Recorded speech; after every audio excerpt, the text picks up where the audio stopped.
नवरात्रि की बहुत बहुत शुभकामनाएं। लास्ट ईयर जब मैंने नवरात्रि का वीडियो शेयर किया आपको बहुत पसंद आया। इस बार भी मैं नवरात्रि कुछ स्पेशल टिप्स लेकर आई हूँ। आई होप आपको सब पसंद आएंगी। मेरी पहली टिप है क्लीनिंग ऑफ फ्रिज। नवरात्रि में क्लीनिंग ऑफ फ्रिज बहुत मस्त हो जाता है क्योंकि हम फ्रिज में हर तरह के खाने वगैरह रखते हैं, चाहे उसमें नॉन वेज हो, प्याज लहसुन का हो। तो इसलिए सबसे इम्पॉर्टेंट होता है कि हम फ्रिज को इसी बहाने थॉरोली क्लीन कर लेते हैं। हर तरह की क्लीनिंग हमेशा टॉप से बॉटम होना चाहिए, इसलिए फ्रिज को भी पहले ऊपर से साफ़ करें, फिर नीचे बॉटम में साफ़ कर लें। और फ्रिज के दरवाजे भी साफ़ करना ना भूलें। फ्रिज को क्लीन कैसे रखें और उसका अरेंजमेंट कैसे करें, उस पर मैं एक वीडियो जल्दी ही अपलोड करूँगी। तब तक subscribe to my channel tried and tested by चेतना।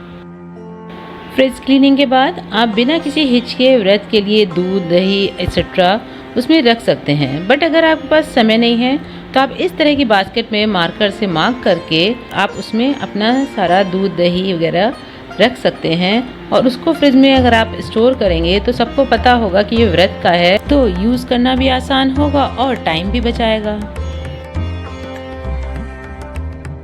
मेरी अगली टिप है पूजा से रिलेटेड सामान को पहले से ही साफ़ करके रखना। पूजा करते समय हमारे सामान ख़राब हो जाते हैं। अगर हम उन्हें इस तरह से पहले से ही साफ़ करके रखेंगे तो पूजा करते वक्त हमारा टाइम बचेगा और हम टाइमली, पीसफुली और रिलैक्स होकर अपनी पूजा अच्छे से कर पाएंगे। सारी क्लीनिंग के बाद अब एक और इम्पॉर्टेंट क्लीनिंग है, वो है मंदिर की। तो मेरी अगली टिप ये है कि आप पहले से ही मंदिर की सफाई करके रख लीजिए। इससे आपका टाइम तो बचेगा और आप ना ज़्यादा अच्छे से मंदिर को क्लीन कर पाएंगे। अगर आपने पूजा वाले दिन ही मंदिर को साफ़ करने की सोची तो आप फटाफट जल्दी में ऐसे ही साफ़ कर देंगे और इसकी थॉरो क्लीनिंग नहीं हो पाएगी। तो इट्स बेटर कि आप पहले से ही प्लान कर लें, प्री प्लानिंग करें मंदिर को साफ़ करने की, और उससे आप थॉरो क्लीनिंग भी कर लेंगे और पूजा के टाइम अननेसेसरी की भागम भाग और एग्जर्शन से भी आप बच जाएंगे।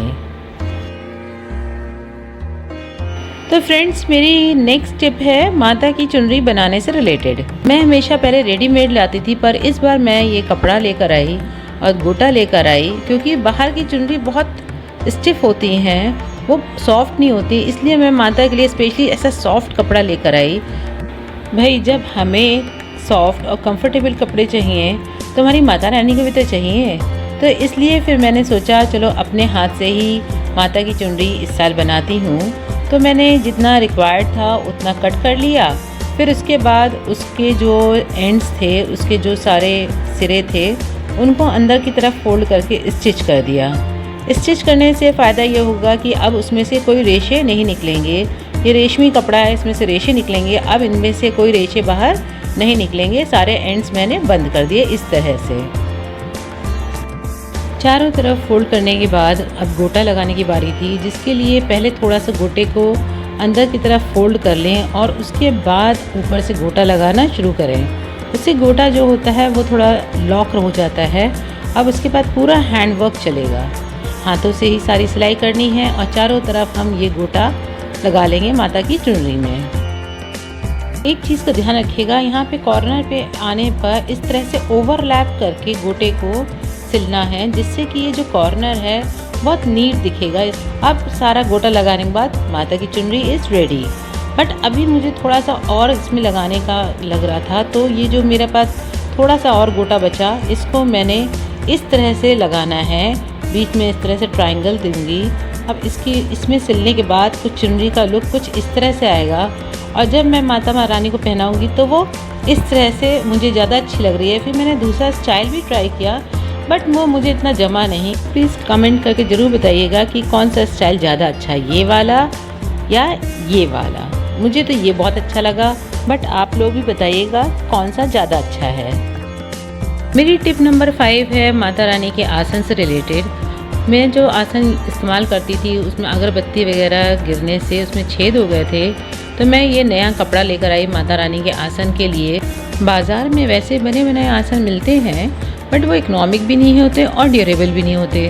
घर में आप मजबूती से उनकी सिलाई कर लेते हैं तो वो लॉन्ग लास्टिंग होते हैं। अगर कोई बहुत बिजी है, इसके पास टाइम नहीं है तो बात अलग है, आप रेडीमेड ले आइए। अदरवाइज़ इसकी सिलाई भी बहुत कॉम्प्लिकेटेड नहीं होता है, सीधा सीधा सिलना होता है। बस 10 या 15 मिनट में ही ये माता रानी का जो आसन है वो सिल के तैयार हो जाएगा। अब माता रानी के आसन और उनकी चुनरी को मैं धो के सुखा के रख दूँगी एक बॉक्स में, जिसमें मैं सारे पूजा का सामान रख रही हूँ। सारी चीज़ें एक जगह रखने का फ़ायदा ये होगा कि हमारा टाइम भी सेव होगा और हम बहुत ही पीसफुली पूजा कर पाएंगे।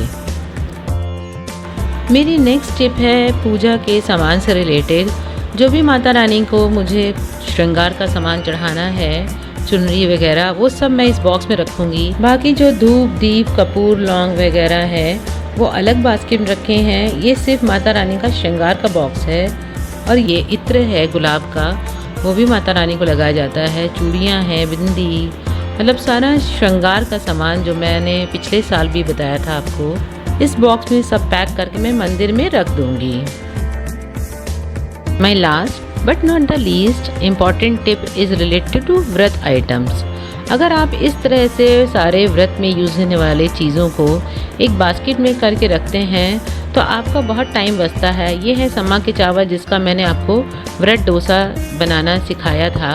मैं इसका लिंक डिस्क्रिप्शन बॉक्स में डाल दूँगी। और ये रहे चीनी जैसे दिखने वाले साबूदाना, जिनकी खिचड़ी मैंने बनाना आपको पिछले नवरात्रि के वीडियो में सिखाया था और जो बताया था कि वो मेरी मदर इन लॉ ग्वालियर से मंगाती थी अपनी सिस्टर के पास से। तो जब मेरे हस्बैंड रिसेंटली ग्वालियर गए थे उनसे मिलने, तो उन्होंने हम लोगों के लिए बारीक वाला साबूदाना भेजा है जो सच में बहुत टेस्टी होता है।